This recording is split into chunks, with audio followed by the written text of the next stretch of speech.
In World War I, death usually came from far away. Machine guns firing across no man's land. But the American M1897 Trench Gun was effective at close range. In the narrow, muddy trenches of Europe, German soldiers began reporting something different. Entire squads disappear in seconds. They were neither given any warning nor any time to escape. Just a round of fire, and the bodies were left where they stood. And this destruction did not come from a rifle or a machine gun. It came from a shotgun, designed for one thing: clearing trenches fast. The M1897 could fire again and again without letting go of the trigger, turning tight corridors into death traps. German commanders hated it so much they filed an official protest, demanding it be banned as violations of international law. So what made this weapon so terrifying that it broke the rules of war itself? World War I completely changed how wars were fought. Old tactics like cavalry charges and open-field battles couldn't hold their ground under machine guns, artillery, and miles of trenches. Combat became slow, brutal, and extremely close. And when fighting moved underground into narrow trenches, traditional rifles suddenly became a problem.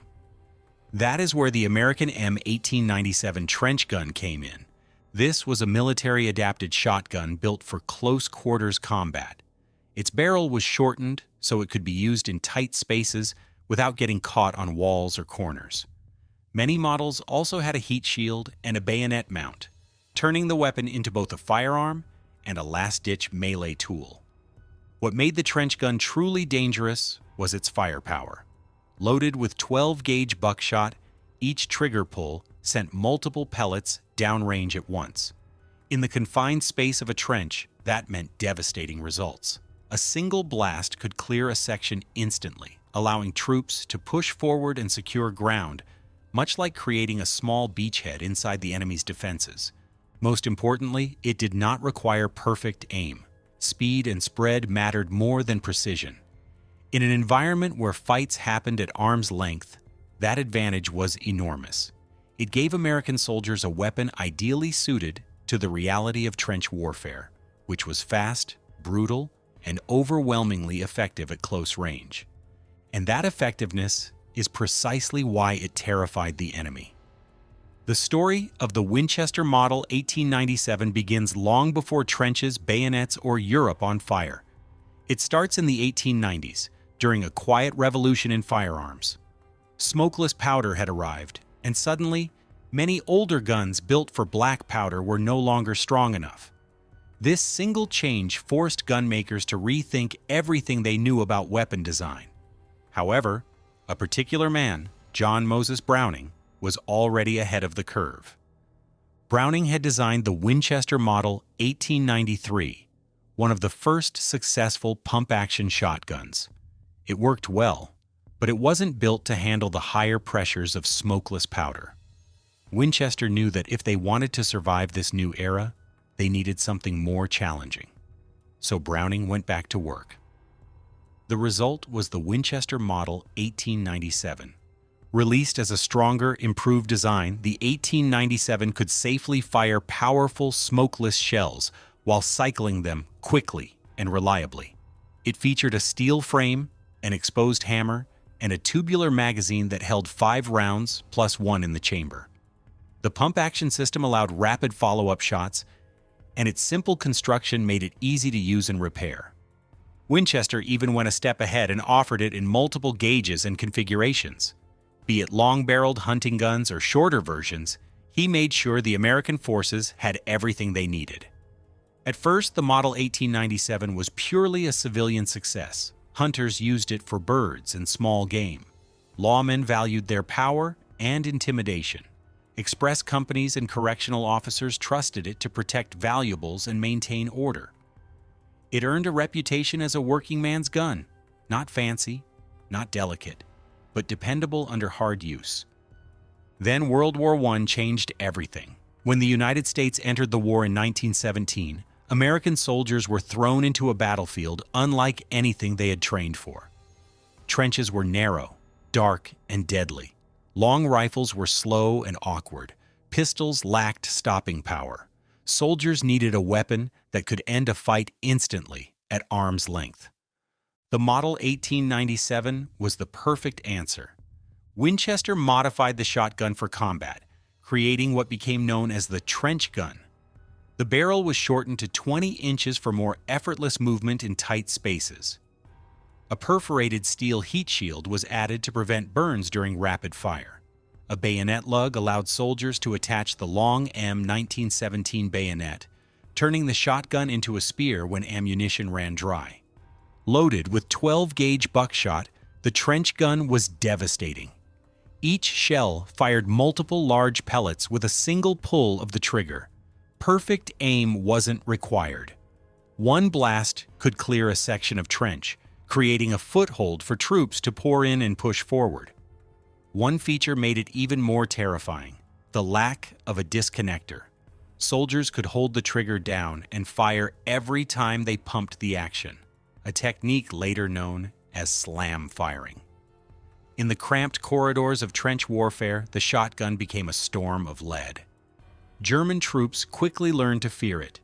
Even after the war ended, the M1897 was yet to see much more battlefields and deliver a horrifying performance.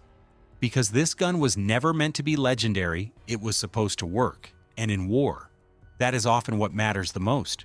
The effectiveness of the M1897 wasn't just seen in the way it shot soldiers down, but in the fear it instilled in people. German soldiers didn't just fear the blast of buckshot, they feared what it represented: sudden, unstoppable death at close range. Reports from the trenches described entire squads vanishing in seconds, taken down by volleys of pellets from weapons they had never trained to fight.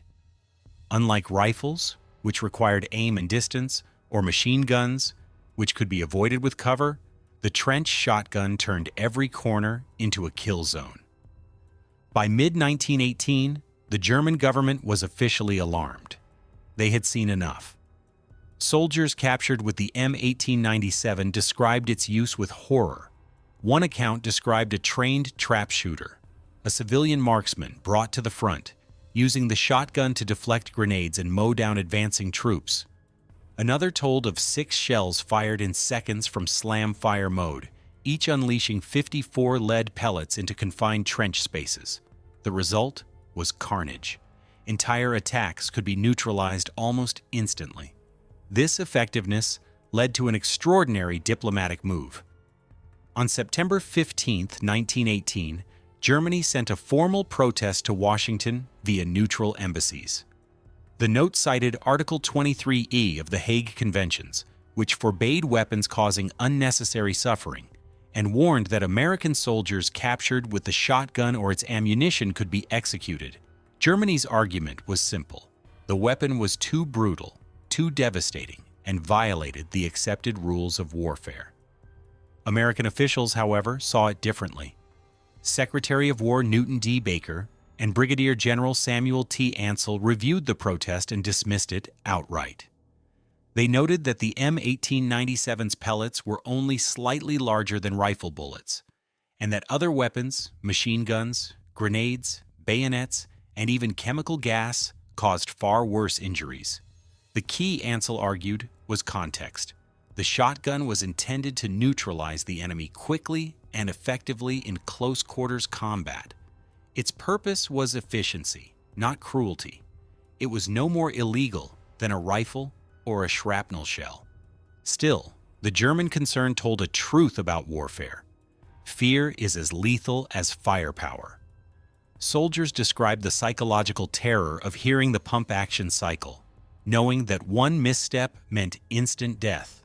The surprise, speed, and volume of destruction.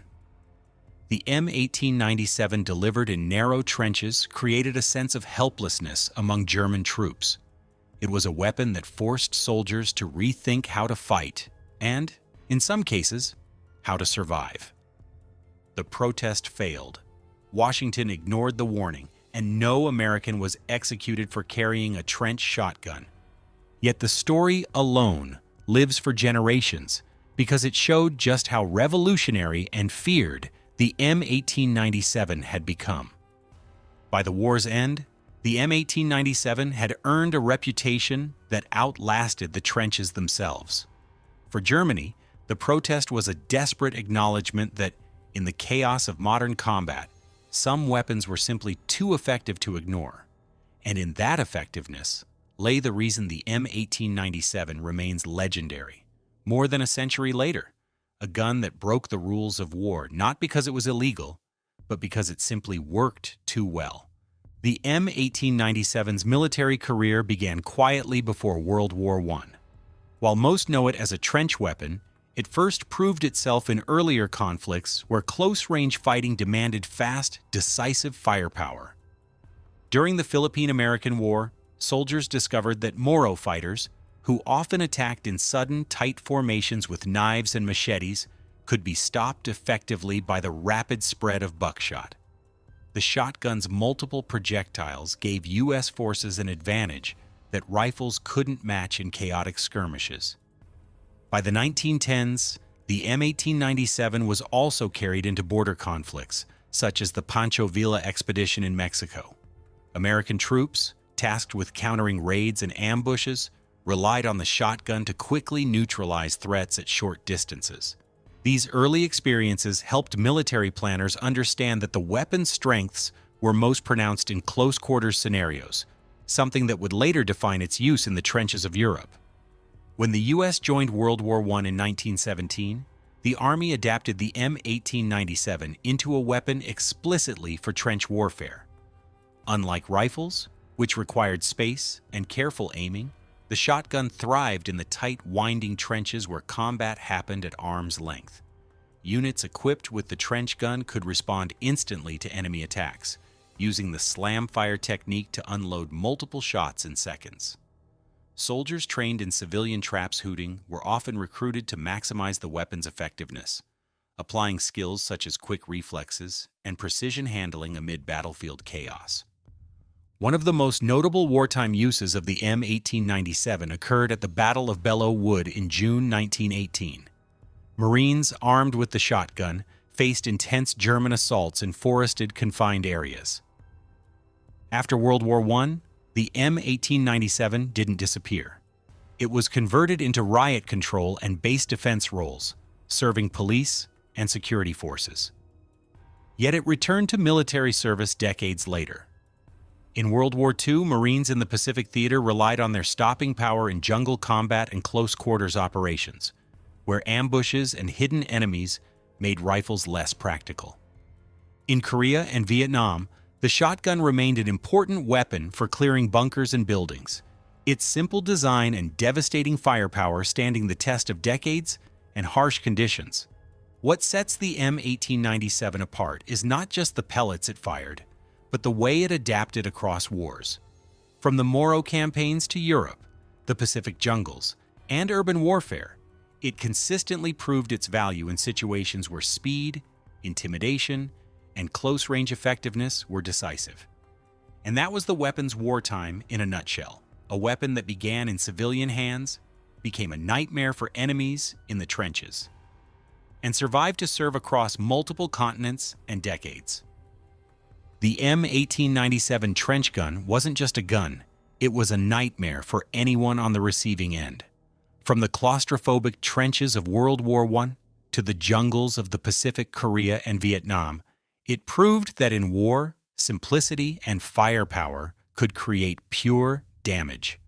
Soldiers feared it, enemies hated it, and history remembers it. If you want to learn more about shocking weapons, battlefield legends, and the minds that created them, hit that subscribe button and join us. Trust me, you don't want to miss what's coming next. History has a dark side, and getting straight into it